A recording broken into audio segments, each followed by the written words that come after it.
Today's roundup starts with a nightmare. What the hell is going on out there? A frontline collapse that allowed Russians to flank Ukrainian positions and take prisoners. Continues with an exclusive first look.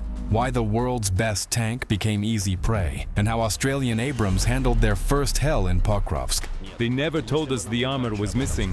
From Polish steel to the death pipe. 5 stories that worth your attention.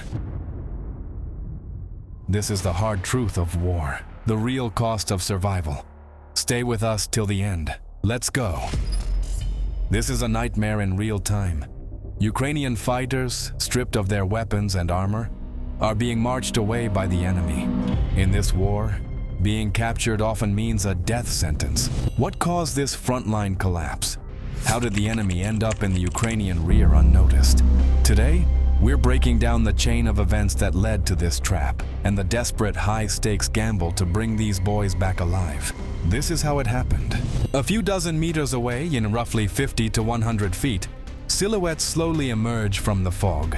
It's another group of Russian assault troops in full kit, moving toward the building where the Ukrainian fighters are being held. They're closing in on the village house, gripping their tuned-up AK-12s. The Russians look like they're 100% sure of success, because they know no one's expecting them. What the hell is going on out there? A Ukrainian reconnaissance drone is hanging in the sky above, watching everything. The prisoners, the Russians who are about to burst through that door.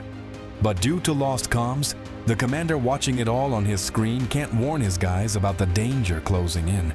But the problem isn't just the lost comms. The real trouble is that the Russians are coming from the direction where other Ukrainian units are supposed to be positioned. Why did a Russian assault group end up exactly where friendlies should have been? Finally, a radio message comes through. One of the units couldn't hold its position and pulled back. Where friendlies once stood, there's now a gap, and the Russians are already pouring through it like water through a blown dam.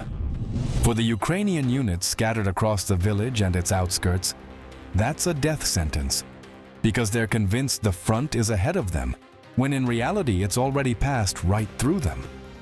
When the enemy comes from behind, positions stop being positions and turn into traps. Routes of withdrawal get cut off, groups lose contact with each other, and in the chaos, the worst things start to happen. What's going to happen to the guys now? Breakthroughs like this are usually handled by specialized units, but this time they'll have to stop the wave themselves because there's no time to wait for anyone, and that wave is already rolling. While commanders scramble to figure out the scale of the disaster, they still need to get their guys out of that building. But how? We've got cluster munitions. Let's at least hit them once. If you've never seen what artillery support looks like up close in a near-contact fight, hit like and subscribe to our channel, because what you're about to see is absolutely worth it. Thank you. So the Russians begin clearing the building, and they're doing it by the book.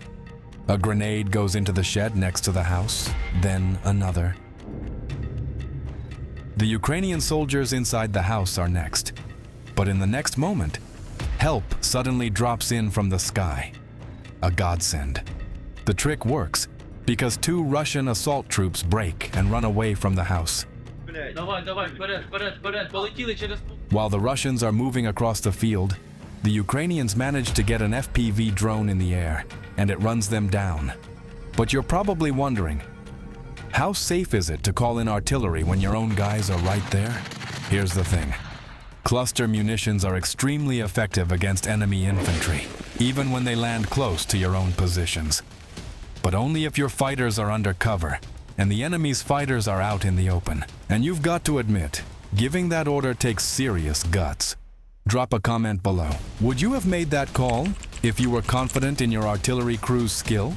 But the adventures of the Ukrainians inside that house aren't over yet, because it's clear that someone else has eyes on this battlefield, not just Ukrainian recon UAVs. A few minutes later, Russian drones start arriving at the house, and step by step they begin methodically tearing apart the cover the Ukrainian fighters are sheltering in. That's already the second strike on our house. The only thing saving the Ukrainians is the clay walls.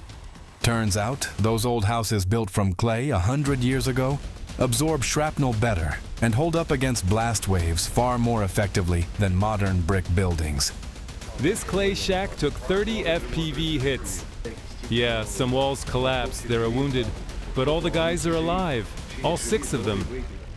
That's yet another discovery this war has handed us. But after several dozen explosions, it becomes clear that the Russians aren't going to stop demolishing that shelter until they've wiped out the Ukrainian group entirely.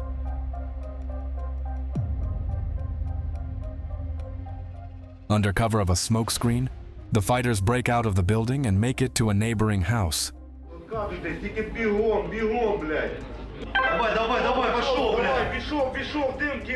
It seems like the adrenaline in the Ukrainian command post is running just as high. It's worth saying, every one of these commanders has real ground experience, so they know exactly what their fighters are feeling when they're staring into the abyss. Their relief is just as unfiltered. But at that very moment, when they could finally enjoy the first good news of a brutal day, a Ukrainian drone spots something terrible. 2 fighters who were at a position near the village have been taken prisoner. Look, our guys have no weapons and no body armor, and the ones behind them are Russians. For Ukrainian soldiers, surrendering is a one-way ticket.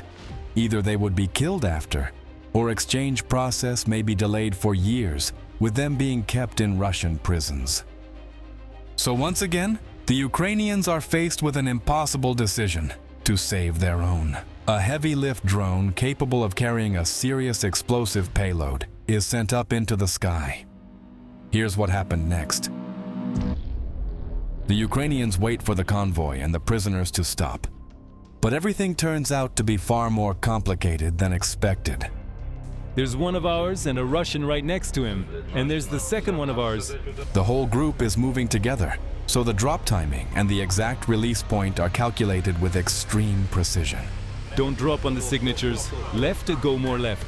The hope is that after the explosion, the Russians will panic, and the Ukrainian prisoners will be able to break away and run. And then comes the moment of truth. The first 2 runnings, those are Russians. Go, drop it. The tactic worked. The Russians ran, and the prisoners stayed put. The signatures are still showing warm bodies. But are they alive? Yes. Look, 2 of ours are walking toward your position. No weapons, no helmets, no gear. The boys made it out alive. And once again, a small victory in the command post. But real success only comes with a plan. Because playing firefighter on the front line doesn't always work. So the planning for the counterattack is complete. The plan is first laid out for the unit commanders. Your job is to enter this forest quietly, no contact. Then the mission is broken down for the fighters themselves. The entire operation depends on what you do. Speed and surprise are everything. While the Russian fighters haven't had time to settle into their new positions yet, they need to be cut off from their main units. Before a dangerous mission, regular soldiers usually go quiet and do the same small, simple things. Things that help them get their heads straight. Someone checks their magazine one more time. Someone tightens the straps on their body armor, adjusts their helmet, or checks their radio. These small rituals bring a little order to the chaos that's waiting ahead. In moments like these, people aren't thinking about the big picture. They're thinking about very specific things. Run the route, don't let your buddy down, complete the mission, and come back alive. Let's wish them luck too. And fog. So the rally point is position Perseus. According to Greek mythology, Perseus is famous for beheading Medusa the Gorgon. These guys are going to have to behead the Russian breakthrough. But because of the drones, they can't get to the position by vehicle, so the group covers several kilometers, a few miles, on foot through the forest in the fog. Some kind of problem with the repeater, so no comms for now. But we have eyes on them from the drone. No comms, navigating by compass and map. Like it's 100 years ago, the group pushes forward. The fog swallows everything: trees, fields, the outlines of houses. the world shrinks down to just a few meters, maybe 10 feet, in front of your face. And that's how it goes for the full 9 kilometers. Finally, comms come back online. First group is in position. Beautiful work. Rest up for 20 to 30 minutes. Once all groups reach their starting positions, the assault begins. A drone spots the first Russian hiding in the bushes. Probably a lookout. A drone strike is cleaner than a burst of automatic fire, because on the front line explosions never stop, so nobody pays attention to them, whereas the sound of an automatic weapon immediately signals that people are there. Then the bloody work begins. Footage we can't show you due to YouTube's policies. But drop a comment below. Would you want to see more of what's happening on this stretch of the front? The Ukrainian speed and surprise prove decisive. The positions are retaken. Some of the Russians stay in that forest forever, thousands of kilometers from home, and some surrender and are taken prisoner. Of course, the Ukrainians took casualties too, but they are defending their home, and that has no price you can put on it. Tell us in the comments, which moment in this battle hit you the hardest? The artillery call or the drone rescue operation? We reviewed dozens of strikes on American tanks in Ukraine and counted no fewer than 10 ways to destroy one of the best tanks in the world, even with additional protection bolted on. And here is exactly how one of those deadly scenarios usually plays out. The Abrams crew can't hear the drone. The armor turns the tank into a solid safe. The expensive EW system on the roof adds to that feeling of being untouchable, like everything's been thought of, but that's a completely false sense of reality. We were counting on having the armor here. We just weren't warned that they'd removed it.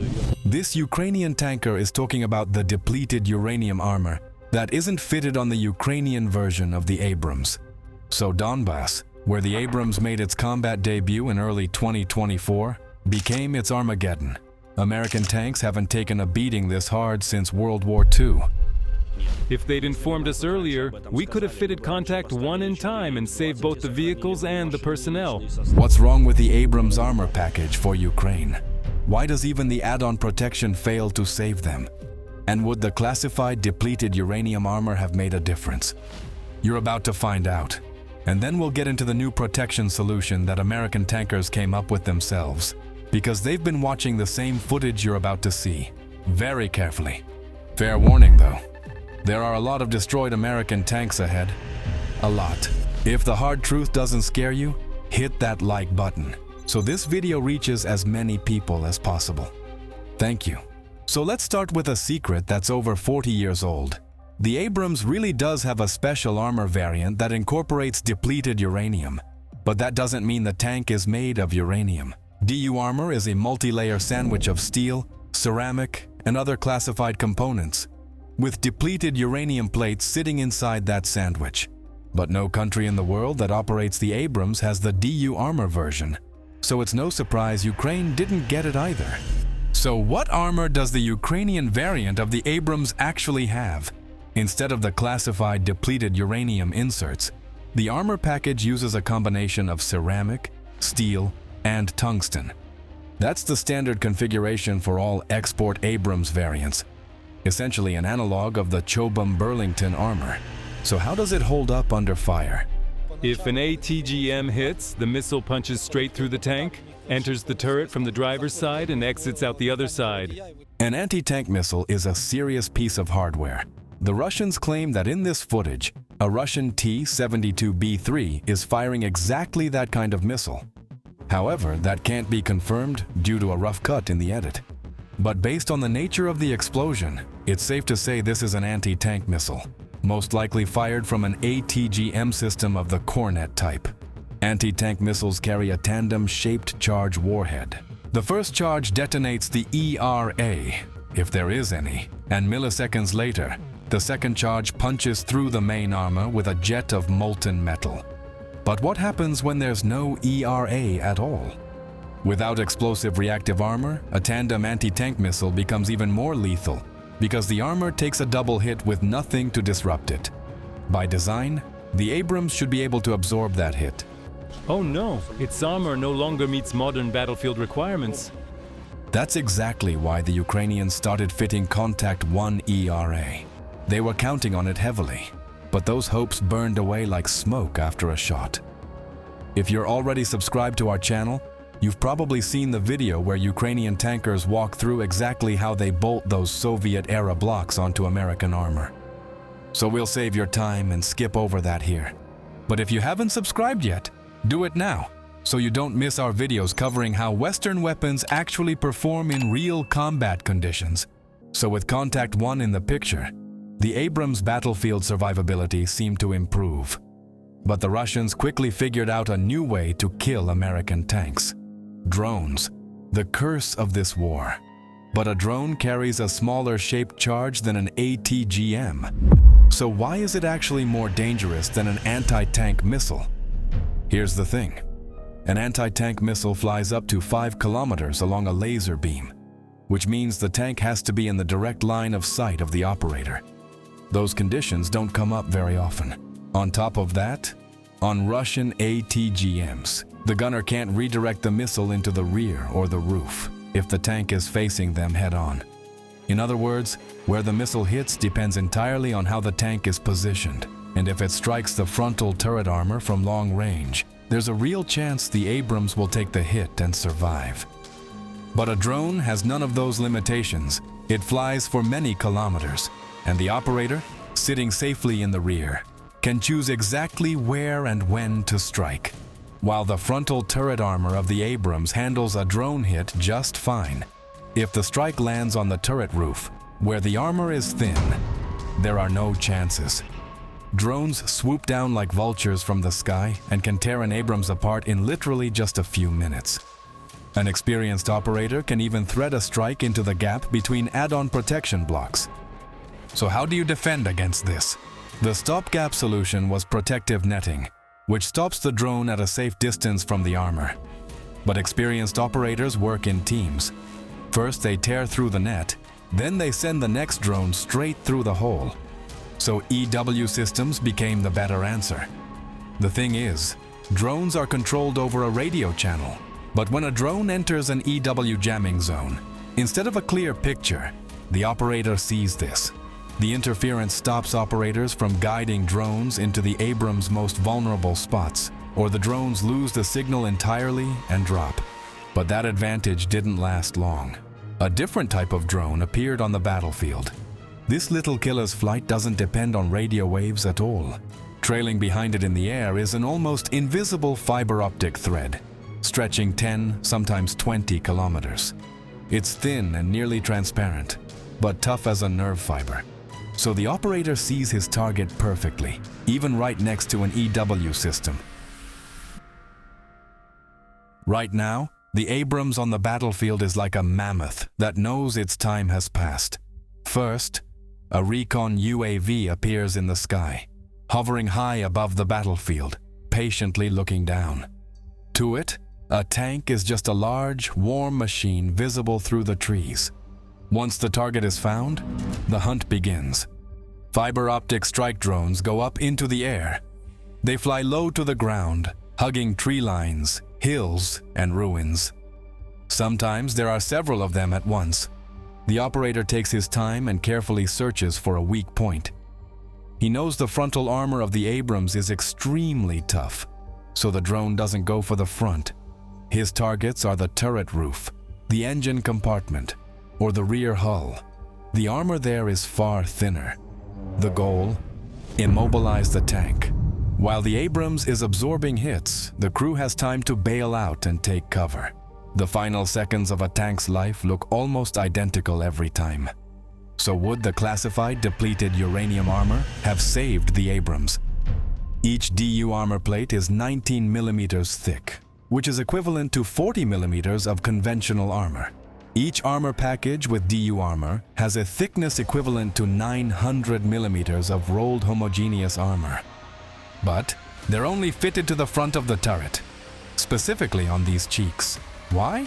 Statistics from previous wars show that up to 80% of hits in tank-on-tank combat land right there, because the lower hull is almost always hidden behind terrain folds, bushes, or debris. And the survive and fire tactic used by Abrams crews in defense assumes the tank is sitting in a hull-down position, engaging targets with precision fire, thanks to its excellent optics and fire control system. But in this war, there are no tank duels. And instead of survive and fire, crews are operating on a shoot and scoot principle. Because the main threat is drones. And they only need a few minutes to find a tank and hit it from behind. So DU armor has lost much of its former relevance. So it goes. Of course, the Ukrainians will come up with something new, as they have many times throughout this war. And here's how American tankers have absorbed the Ukrainian experience. Right now, 350 American tanks are being fitted with a new passive protection system, the GM1914 VPS Top Attack Protection. This is a passive add-on armor system installed over the upper hemisphere of the hull and turret on top of the base armor. Interesting to see how it will protect against FPV drones, loitering munitions, and top-attack anti-tank missiles in the next Gulf War with Iran. Here's what we found out. When a drone or a missile with a shaped charge warhead hits a VPS panel, the multi-layer composite materials cause the warhead to detonate prematurely and disrupt the formation of the high-velocity shaped charge jet. As a result, the penetrating power of the munition is significantly reduced, and the Abrams thin roof armor takes a much weaker hit. If it's a drone drop or a fragmentation round, the multi-layer VPS structure absorbs the blast wave and catches the fragments, preventing them from punching through the thin armor around the hatches or damaging the observation equipment. But the most important thing, this is a factory solution. No nets, no improvised cages, no heavy contact one blocks bolted on. The panels are designed as individual segments that can be quickly swapped out in the field after taking damage. Sounds impressive, but drop a comment below.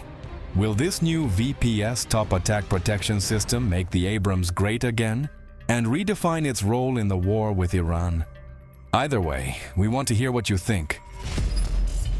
The first Australian Abrams didn't last long. It's been hit. Here is how it happened.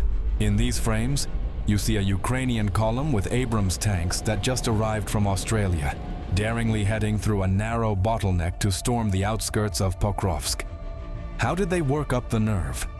The disgusting weather played a role. Clouds are interfering with strike drone operators. However, Russian Orlan reconnaissance UAVs already see their movement. Hiding these mastodons is truly difficult.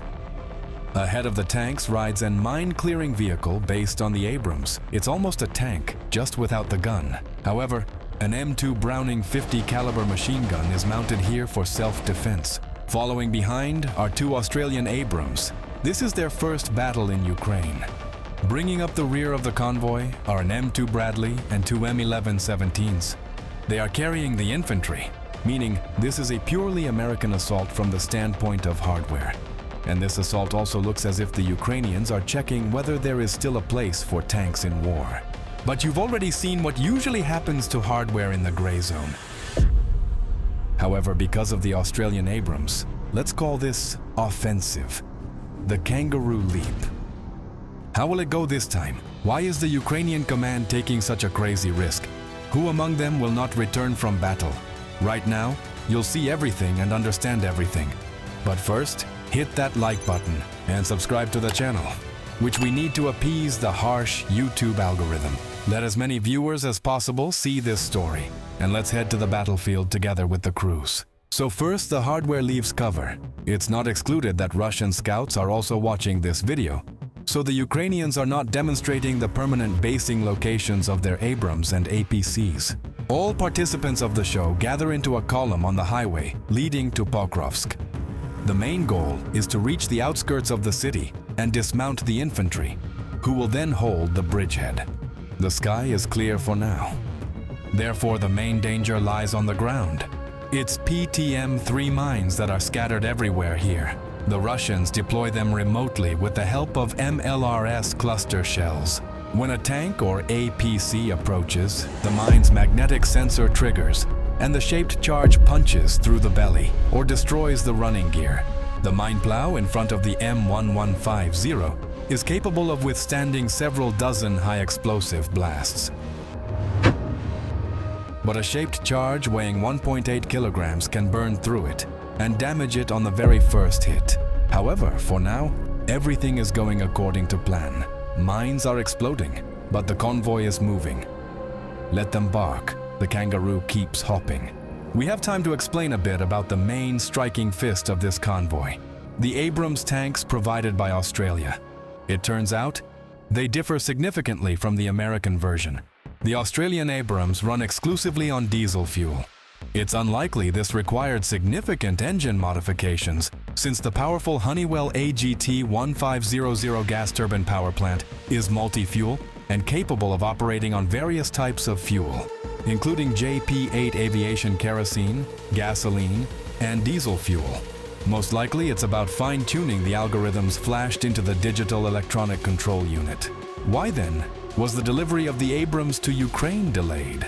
Rumor has it that the delay happened due to disruptions at the logistics center in Poland. In total, the plan was to transfer 49 tanks by mid-summer, but the last tanks arrived in Ukraine only at the beginning of December. Straight into battle? Wait, it turned out that the base weight of the Abrams for Ukraine is lower, clocking in at about 57.2 tons. Yeah, there's no secret uranium armor here. That's exactly why, in addition to the standard Abrams reactive armor tiles on the flanks, the Ukrainians installed additional Contact 1 protection all around. However, the Australian version of the Abrams has some upgrades. Installed here are cool observation devices and a thermal imager for the M2 Browning machine gun, which will play an important role in this assault. But no less significant a role will be played by this specific construction on top. Look, this protection has evolved significantly compared to the early cages you might have seen in our previous videos about the American tank. If you haven't seen it, do so after watching this video. The new folding sections are made on hinges. This is critically important for the emergency evacuation of tankers from a hit tank. Stretched over the structure are strong nets made of synthetics or thin steel cable. They cover not only the roof, but also the rear part of the turret, where the ammo load is located. Their purpose is to catch the drone or force it to detonate at a distance from the main armor, preventing the shaped charge jet from forming correctly. So, the additional reactive armor, rubber-reinforced skirts on the lower part of the tank that protect against shrapnel, and the complex cage with nets added a few tons of weight. However, this isn't excess weight. The Abrams now weighs 61 tons, which fully corresponds to its specs. And here are the outskirts of Pokrovsk. This long-suffering Ukrainian city has turned into hell, because it's been in the gray zone for several months already. The first target is the gas station building where Russian fighters are sitting, because it's an ideal point to control movement along the highway between Pokrovsk and Myrnohrad. After the first shot from the Abrams, the M2 Bradley finishes the job. The 25mm Bushmaster autocannon turns large debris from the building into smaller gravel. After this, a group of Ukrainian fighters captures the gas station. The first part of the plan is executed. Meanwhile, the lead Abrams has advanced further. Right now, it's firing at buildings that were once warehouses and production workshops. We have identified this spot. This street is named in honor of the defenders of Ukraine. Besides the gas station, a fire brigade, a repair shop, and a car dealership used to be located here. Now these are Russian and Ukrainian positions. The Abrams hammers the enemy, covering the movement of Ukrainian infantry from the gas station to the concrete buildings, where it will be easier to hold the defense later. For finer work, the Abrams commander uses the machine gun. The Madyus provides the opportunity to save shells in some cases. While the tank does its thing, the ones for whom this whole ruckus started step onto the stage. Ukrainian stormtroopers dissolve between the houses in groups of 2 or 3 people. This isn't chaos, but a drilled algorithm. Some cover, others enter, and the third group watches further ahead.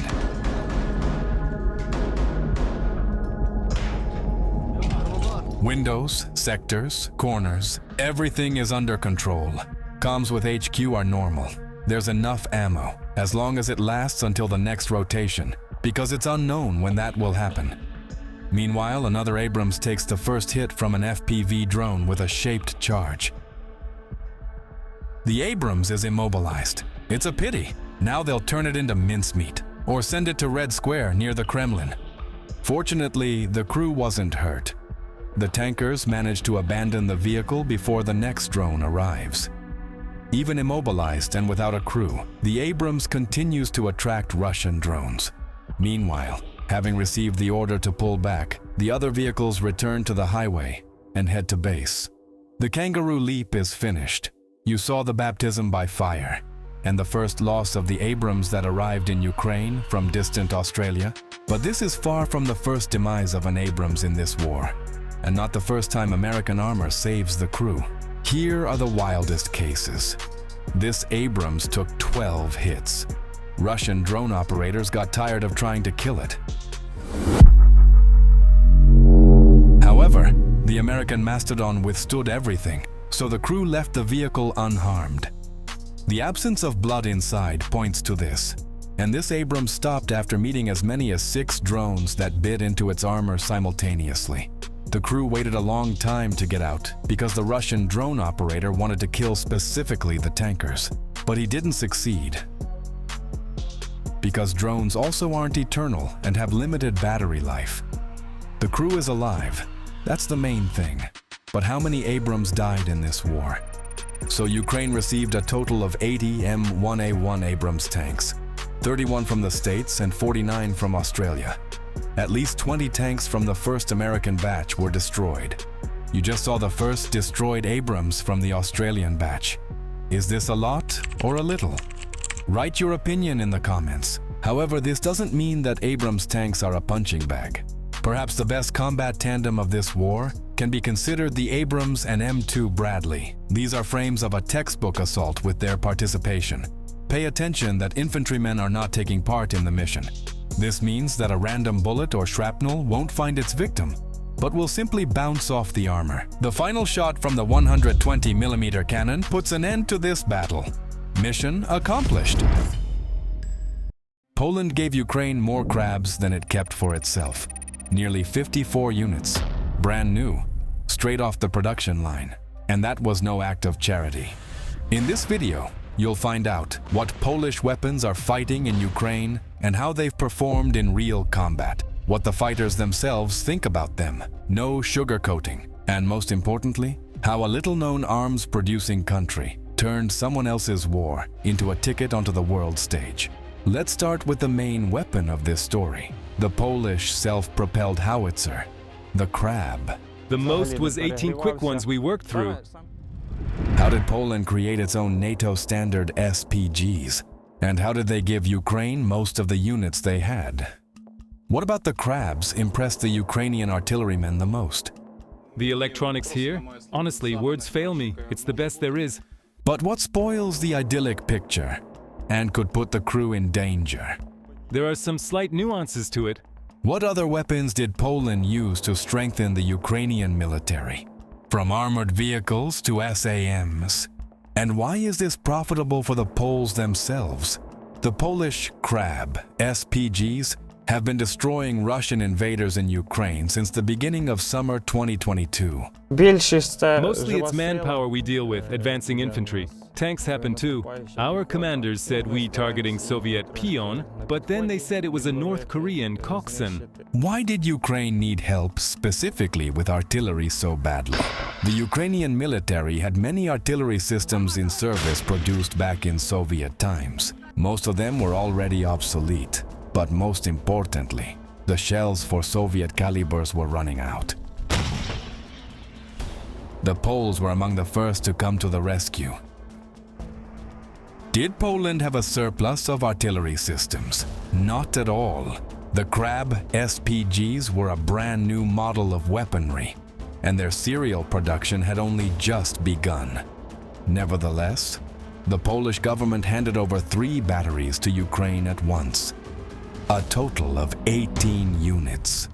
If you approve of the generosity of the Polish leadership, hit the like button. So what exactly is the KRAB, self-propelled artillery unit? After a long search, the Polish military chose a kind of hybrid, with a turret from the British AS-90 SPGs and a chassis from the South Korean K9. Does this mean the KRAB isn't a Polish weapon? Not at all. The Poles localized the production of many components at their own defense plants. Furthermore, they added plenty of new things: their own fire control system, navigation system, and other vital internals. Did this make life easier for the artillerymen? You bet. It's equipped with the Topaz system, which means minimal human intervention.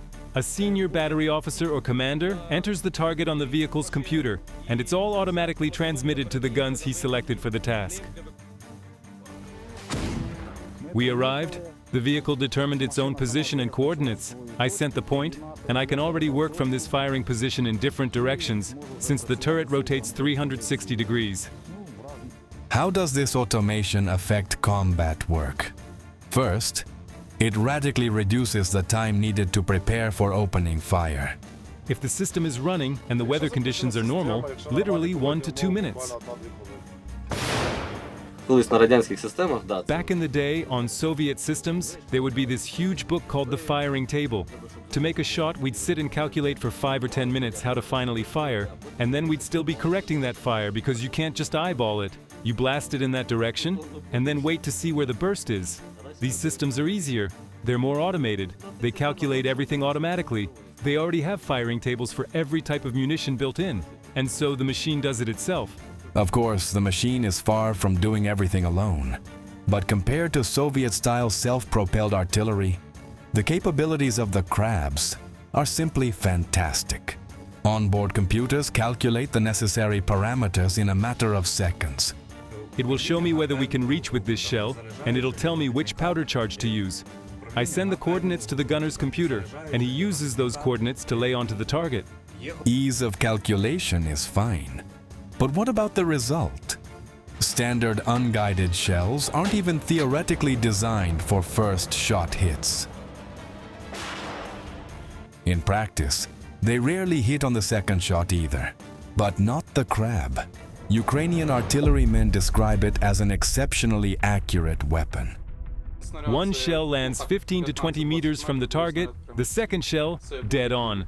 This applies to any of them. American, European, and the Polish ones really pleased us. One shell, one hit. Meanwhile, the actual service life of the gun barrel, which is usually the weak link in artillery systems, on the KRABs significantly exceeds the manufacturer's stated specs. The round counts in my vehicles, already exceed what the Poles told us, which was 2,500 shots. We're already at 4,000 shots, and the vehicles are still firing. The vehicles are still hitting. Well, what about comfort? Soviet military hardware was never known for being user-friendly. On the contrary, you got the impression it was designed with the intent of making a soldier's already difficult life even harder. That made the contrast of the KRABs even sharper for the Ukrainians. Everything here is simple, and it's all made for people. If you want to know more about the differences between Western military tech and the Russian stuff, subscribe to our channel. First off, the loading system makes life a whole lot easier. Before, we used to ram the shells manually. Now there's an autoloader. Everything works automatically. Second, there's the space, which is catastrophically lacking in Soviet-Russian counterparts. What really struck me was how much room there is inside. There's space to move, space for the crew to turn around, space to store things. Everything is made for people. And to top it off, the nice little things that civilized people are used to. An electric kettle, heating, cabin ventilation, air conditioning. But does the KRAB have any downsides? It must. This isn't a fairy tale. Some Ukrainian servicemen complain about the vehicle's chassis. Its chassis is a bit weak. It's really afraid of mud because it's heavy and gets bogged down. And it's afraid of sand. It throws its tracks. Others, on the contrary, speak about the incredible reliability of the chassis itself. It performs brilliantly in battle. It has saved us many times already. Extremely accurate, reliable, especially the suspension system. And in general, new tech is always better than stuff born in the last millennium. Everything works, nothing is broken, it drives, it doesn't stall. But how much has Polish artillery actually influenced the course of the fighting in Ukraine? Was it just a drop in the ocean? According to open sources, as of 2025, Ukraine had about 40 krab SPGs in its arsenal. Almost as many were lost in battles with the Russian occupiers. It turns out Poland gave Ukraine more krabs than it kept for itself. Currently, there are 26 such SPGs known to be in service with the Polish military. And that's far from everything Warsaw has done to support Kyiv. Can you fight with guns alone? Maybe, but no one has ever managed to pull it off.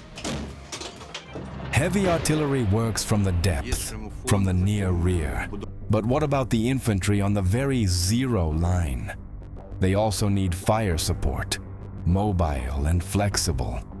Besides tanks, this task is usually handled by IFVs and other light armor. Why are the Polish rosomak armored vehicles usually called APCs? Because they are wheeled. And there's a stereotype that an IFV has to be on tracks. If you also disagree with that classification, let us know in the comments. In reality, the difference is defined by the armament, and the rosomaks carry the classic kit for an IFV, a 30mm automatic cannon, a machine gun, and an atgm system.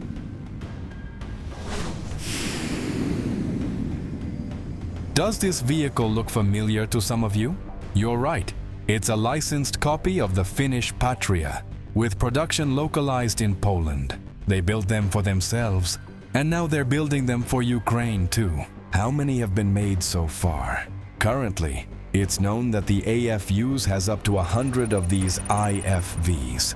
Specifically, within the 44th Mechanized Brigade of the Ground Forces. How do they differ from the Soviet armor once familiar to the Ukrainian military? In almost every way. Compared to the old BMP-1s and BMP-2s, which were dubbed mass graves for infantry back during the Soviet invasion of Afghanistan, this is pure luxury. You sit down here, automatic transmission, air conditioning, and just go, go, go. Everything is here, but Soviet tech, there's nothing there. It starts with, you didn't switch that right, you didn't press this hard enough. None of that here. Here, you just step on it and drive. The computer does all the thinking. Everything here is already made for people. Electronic aiming systems, laser rangefinders, the whole 9 yards. So you can see the results of direct hits from this equipment. I think we need more of this equipment, of course.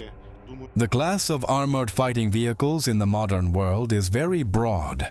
What niche does the Polish rosomak occupy among its many counterparts? It's not as well armored as the American Bradleys, but it's just as well armed and even faster. Plus, it's lighter and can swim. But the Ukrainian military didn't really like the rear doors. They consider a ramp that lowers down to act as a kind of bridge to be the optimal choice for quick infantry disembarkation. But here, for some reason, the developer chose doors, and not very convenient ones at that. At first, it took us a couple of days just to learn how to open these doors. It's not as simple as it looks. But can you forgive this minor inconvenience for the vehicle's insane firepower? The 30mm caliber of the cannon is hard to compare to something like the krab, of course. But at a distance of 1 to 2 kilometers, it creates a literal storm of fire. The cannon is gorgeous. High rate of fire, fast. From inside the turret, for me, it's quiet. From the outside, not so much. Like, we jumped out at night, did our job, disassembled a small house or some group, and peeled out fast. It's quick. The cannon has a high rate of fire, 200 rounds per minute. We did our work, and they didn't even understand what was hitting them or where it came from. The rosomak, like the Patria, is a platform for various types of equipment. What does that mean? Depending on what weapons you mount, you can get an IFVs, an APCs, or a command and staff vehicle, or the self-propelled 120mm rack mortar created by Polish designers. This weapon has also had its baptism by fire in Ukraine. How do self-propelled mortars differ from traditional ones? Besides the striking visual differences, it's about speed, mobility, armored protection for the crew, and, again, modern electronics.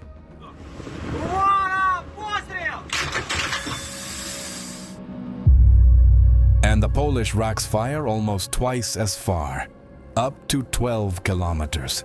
It covers the area very well, takes out infantry effectively, and it's also great at punching through buildings where they hide, right where they keep all their ammo. In reality, it's not your usual mortar anymore, but rather a type of self-propelled artillery. But how much of a chance for success do even the most modern guns, tanks, and armored vehicles have without protection from aerial attacks? The war in Ukraine proves the modern battlefield is seen through and through by drones. They are practically the primary means of destruction. And then there are helicopters, planes, and missiles. How do you defend yourself? One of the most effective ways to counter aerial threats remains manpads. Where does the Polish Pioran manpads originate? It's a deep modernization of the Soviet igla. The Polish government began handing these over to Ukraine even before Russia's full-scale invasion started. There was the igla one. In terms of shape, it looks like the old model, but our Polish partners reworked the entire, you could say, innards, and that improved the firing range and the quality of the shot. Our units handled them just fine. Since they are similar to Soviet models, it didn't take much time to learn how to use them. What makes the Pioran better than the rest? It's got some outstanding specs for range and engagement altitude. 6.5 kilometers and 5 kilometers respectively. It also sports a highly sensitive infrared seeker. Because of that, it's every bit as good as the famous American Stinger. In fact, in some areas, it even outperforms it. How has the Pioran distinguished itself in Ukraine? Alongside many other manpads, it's become a deadly effective tool for taking down Russian jets, choppers, cruise missiles, and the notorious Shaheds. But most importantly, it fully lived up to the exceptional combat specs claimed by the manufacturer. As a result, it's become a bestseller on the global arms market. After the World Defense Show 2026 in Saudi Arabia, the Poles even bragged that their Pioran outclasses the Russian Verba and the Chinese QW-12. Thanks to the combat capabilities proven in Ukraine, Pioran manpads are already being snapped up by Belgium, Sweden, Estonia, Latvia, Norway, Slovakia, and Moldova.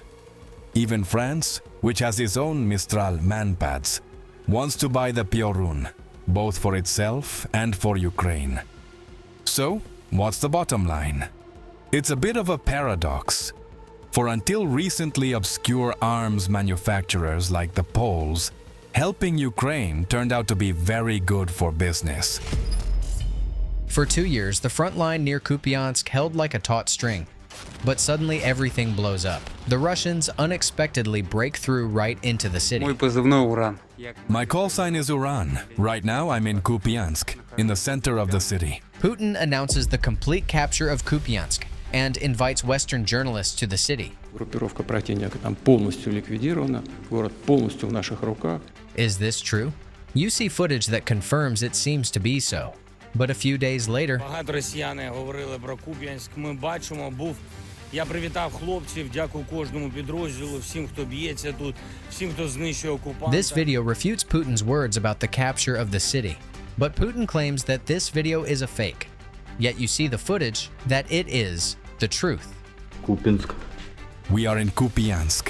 Damn it, what is happening there? Who actually controls this enchanted city? Right now, you're going to find out everything, because we are heading straight into hell following these guys. Believe me, this will be an interesting trip, during which you will also learn why the battle for Kupiansk is a unique military experience.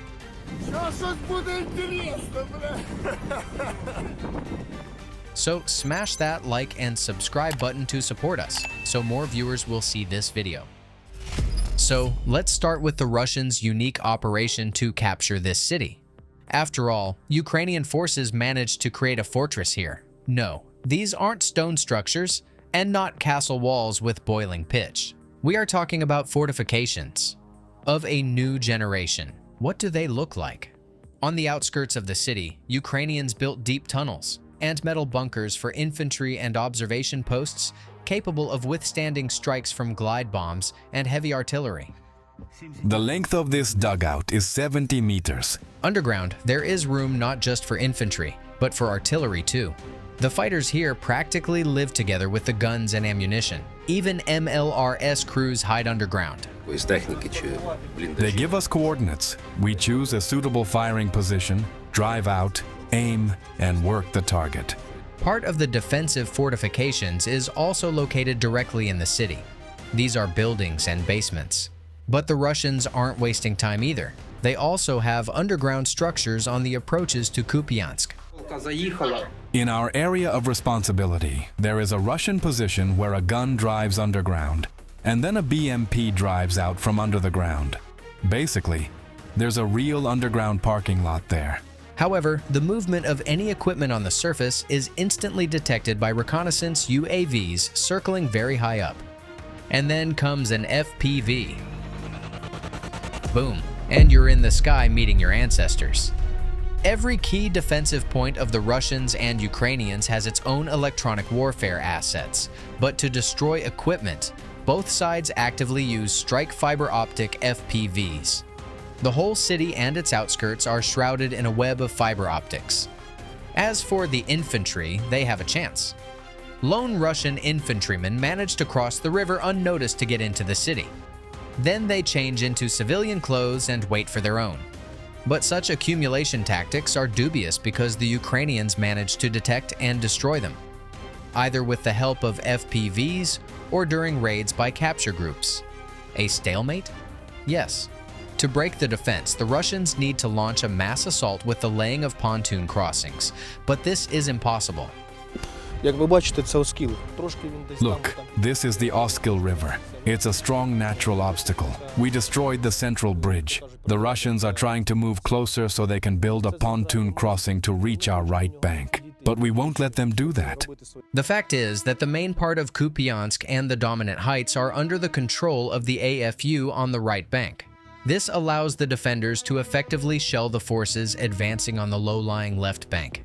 Therefore, Ukrainian drones and artillery stop Russian troops' attempts to set up crossings, bring up equipment, and ford the river dividing the city.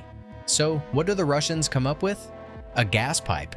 Yeah, the Russians once again decide to carry out an operation that looks more like a ritual sacrifice. So, on the approaches to Kupiansk, in the sector controlled by Russian troops, the Russians dig a shaft down to the gas pipe located underground. They cut the pipe open from the top like a tin can. They launch groups of 10 fighters inside, 5 phones per group, 1 bottle of water per person. Everyone was provided with an electric scooter and a cart for it. On the cart rides the body armor, backpack, TM mine, grenades, assault rifle and ammo, and everything else. A tight metal cylinder. They are herded inside by the dozens. When the scooter moves, sediment rises from the floor, rust and dust. The first ones can still breathe. Those in the back inhale the filth, which gets right into their lungs as if a piston is shoving it in. The thing is, this isn't the first instance of using a gas pipe. Those fighters who took part in a similar mission in Kursk and were lucky enough to survive have severe health consequences. On X-rays, their lungs look clogged, resembling a picture of chronic pneumonia. But the pipeline helps the Russians cross the river underground, avoiding strikes from drones and artillery. On the 12th, I got into the pipe, and on the 16th, I ended up outside. Of course, the exit from the pipe is known to the Ukrainians. Later, you'll understand why they haven't destroyed this burrow yet. But for now, those crawling out of the pipe immediately get hit by drones and drops. The group scatter, but some survive. Command orders them to move forward. The order was to reach the industrial zone, landmark, the TV tower. Don't touch the elderly, women and children, but civilian men, well, how to put it, shoot them. Although many Russians stay at the pipe exit forever, there are those who move forward. Thus, for a while, the underground route provides the opportunity to accumulate assault groups directly within the city limits. And here is the climax.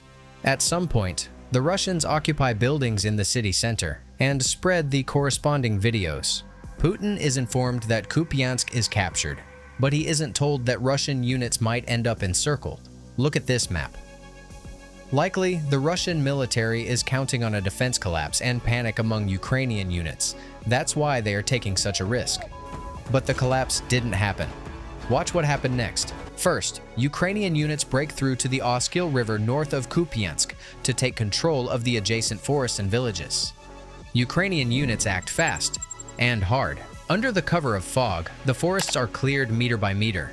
Drones hang in the air and correct their every move. Exits from the city lock shut one by one like a bolt. The Russians have nowhere left to retreat. Then Ukrainian forces bring the gas pipeline exit under insane fire control, effectively cutting off this route too.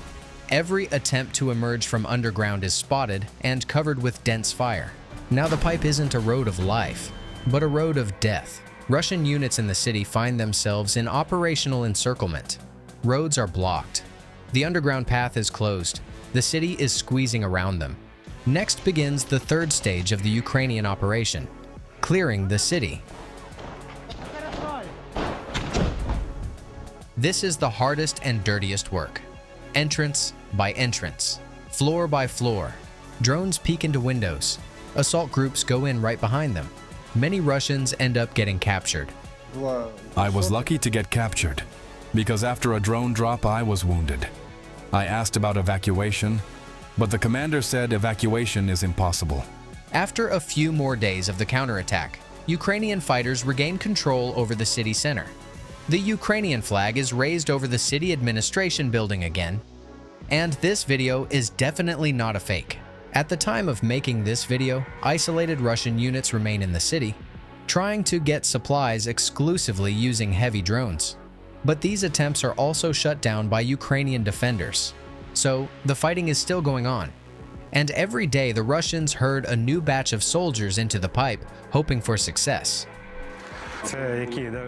These are documents belonging to Russian soldiers who came out of the pipeline and never made it to Kupiansk. And every day, Ukrainians post videos of them being destroyed. But why don't the Ukrainians finally destroy this damn pipe completely? Actually, in the Kupiansk area, there are 4 lines of main pipelines that the Russian army tried to use for covert movement. The diameter of 1.4 meters allows this to be done more or less successfully. But 3 gas pipeline lines are completely disabled. They were damaged during combat and flooded by Ukrainian forces, which makes moving infantry through them impossible. The 4th line, here it is. The exit from it is under full Ukrainian fire control, because destroying a gas pipeline isn't simple. For example, to destroy just one pipe, Ukrainians needed at least 3,000 kilograms of explosives. It's impossible to carry that amount by hand, so vehicles are needed. And what happens to transport when fiber optic UAVs are circling in the sky? You've already seen in this video. Therefore, keeping the pipe exit under fire control is smarter and safer. So, you've seen what is happening in Kupiansk and learned about the Russians' insane attempt to capture this city.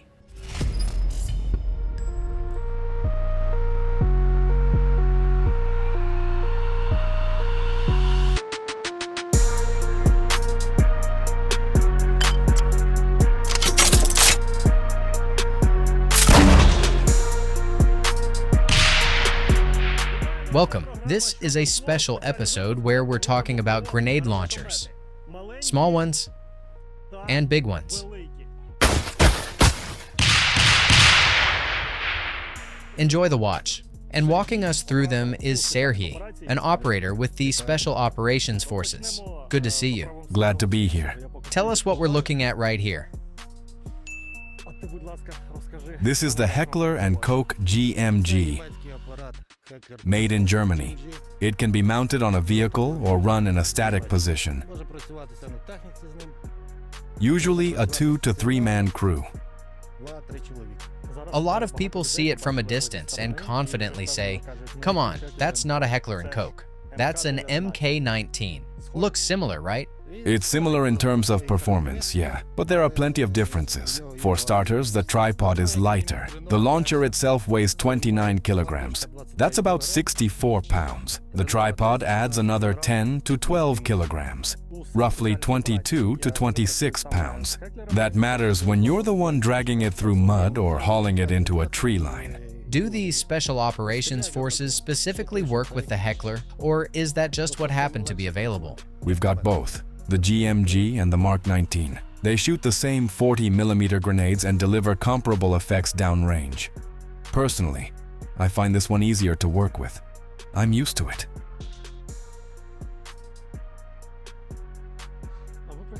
You've used it in combat, and we've heard some pretty legendary feedback about your work. Your commander told me you were constantly on the move, running, shifting positions. When we're talking about constantly relocating with a setup this big, how realistic is that? Were you operating with a full crew? Usually we work as a two-man team. When you get target coordinates, you're not always able to engage from your current tree line or hedgerow. Sometimes you just don't have the angle, and those coordinates, they change a lot. You can't just sit there zeroed in on one crossroads or one patch of forest and expect the fight to stay frozen. And just a reminder, that's 29 kilograms, about 64 pounds for the launcher itself. Add the tripod and the ammo you have to haul with it, and that's a serious load. One thing that immediately stands out to me compared to the Mark 19 is this almost motorcycle-style grip right here. That's the trigger. And on top, you've got two buttons. They're also trigger controls. But when you're firing directly at the enemy, it's much more comfortable to shoot from here. You just squat down, brace yourself against it like this, set it as a support point, squeeze the trigger, and you have much better control from this position. From the rear grip, it's not as comfortable, at least for me.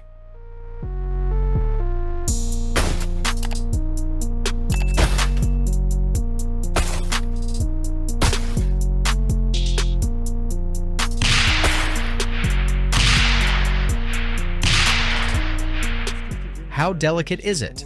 Because the feedback we've heard about the Mark 19 is that it's a great weapon, but it demands careful maintenance, constant attention. Yeah, you have to clean it. I always carried oil with me, at minimum. Sometimes I'd literally pour it over the gun, straight from a bottle. While the top cover's open, let's show how the loading mechanism works. Take the belt. There's what we call the father, the leading round on the feed strip.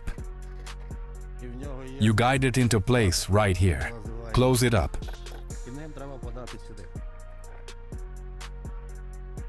And the machine is ready to work. I suggest you fire a bit, and I'll just watch.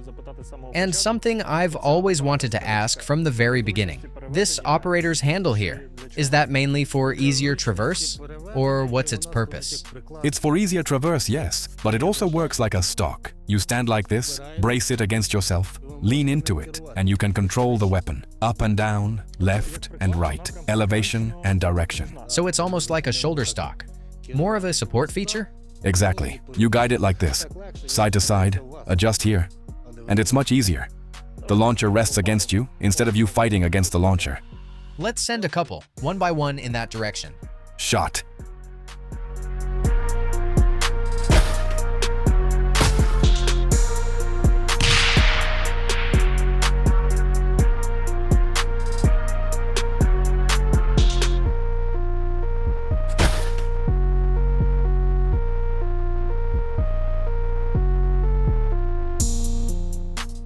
In practice, what kind of fragmentation spread are we talking about? How effective is it really? Fragments scatter out to about 15 meters. That's roughly 50 feet. So basically, if there's enemy infantry over there and we lay down a burst like that, and we're definitely about to lay down another burst, this becomes a straight-up cure-all against infantry groups. On single shots, if we're not blanketing their legs, I try to plant it right on top of the target. Step in on it if there's no way to bury it or pin it down with something. But with a burst, from what I've seen on drone footage when we were working, it just covers a square, completely blankets it. What size square? About 4 meters across, give or take, so around 13 feet. That's your beaten zone.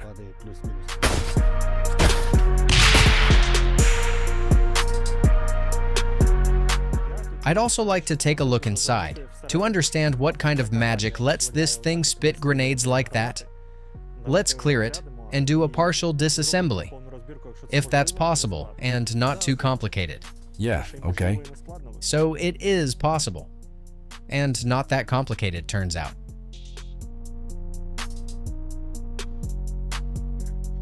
We remove the handle. Let me stack the parts.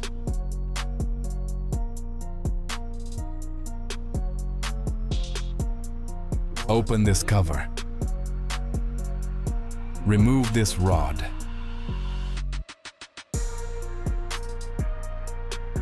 Then take out this rod. Pull it out.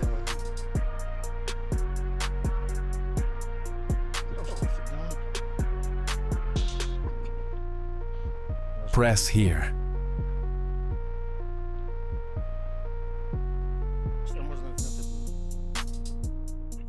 The shot cycle runs off these springs. There's no gas tube here. No gas-operated system. It works off inertia from the first shot. Compression and rebound. I've got it. And we remove the barrel. That's your field strip. Partial disassembly. That's what it looks like broken down. Yeah, you can fully clean it like this.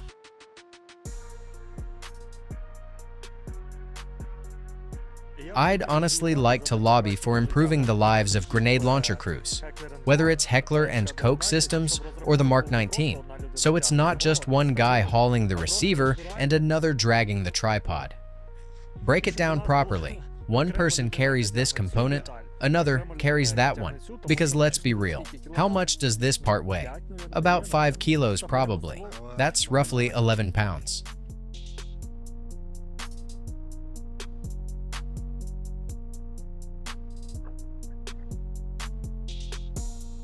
Barrel goes back in. Let's go. It should slide in nice and smooth.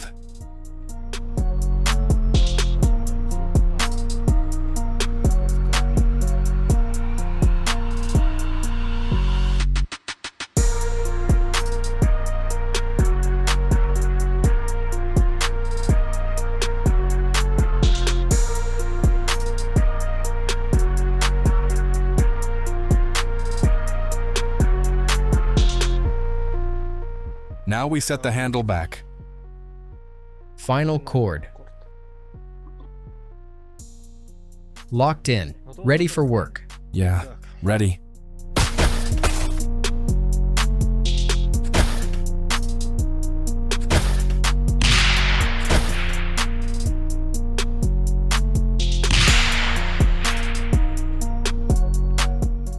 The hard life of a grenade launcher gunner. But now, attention. Something a little lighter. Still a grenade launcher. And honestly, a legend. Pretty sure every guy has dreamed of firing one of these at least once. What is this, the RGP? Yeah, made in Poland. Beautiful piece of kit. Yeah? If you had the choice, your Heckler and Koch system or this RGP, what would you take? The Heckler?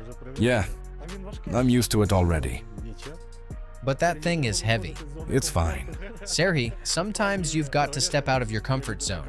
A guy who knows how to run something like this, that's serious firepower. The belt is obviously smaller. Here we've got 6 rounds, revolver-style cylinder. There's this little rail here. Pull it back like this. There it goes. Just look at the aesthetics. My God, this is where the rounds are loaded. And yeah, it looks rough, almost crude. But at the same time, it's like you're handling an AR platform system. Adjustable, tailored to the shooter, individual fit. Alright, I say we put some rounds down range. Let's load up. You clearly have more ammo, but I'll be precise. We'll see. Who am I kidding? You've got a tripod mount, and I've got these hands shaking from the recoil. Let's load it.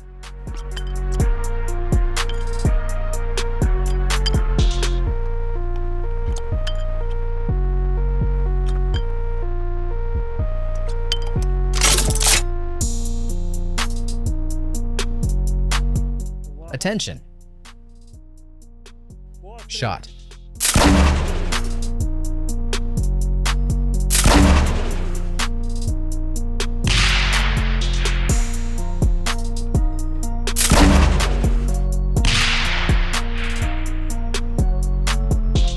Well, grouping. Not bad. The advantage here is you can immediately correct yourself. Fire, adjust, fire again. Like angry birds, more or less, walking your impacts onto the target.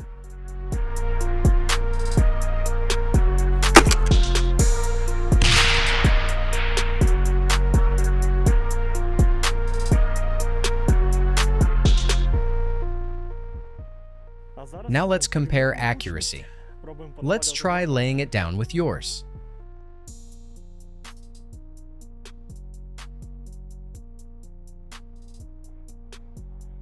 These locking teeth should secure it. There, locked in. Though it still feels like it wants to jump out of your hands.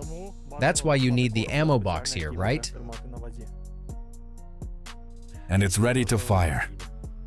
After the first trigger pull? No, Already live. just flip off the safety and that's it. And it'll fire? Yes. How did we manage that? This isn't the Mark 19. There's no dead trigger pull or anything like that.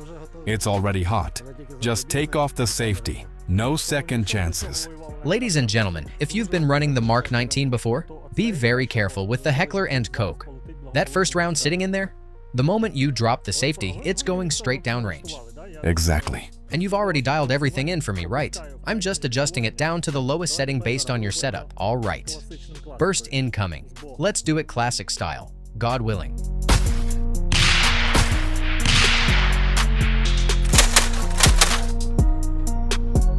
That's serious power. And the rate of fire, insane. 350 rounds per minute. About 350 RPM. That's nearly 6 rounds per second.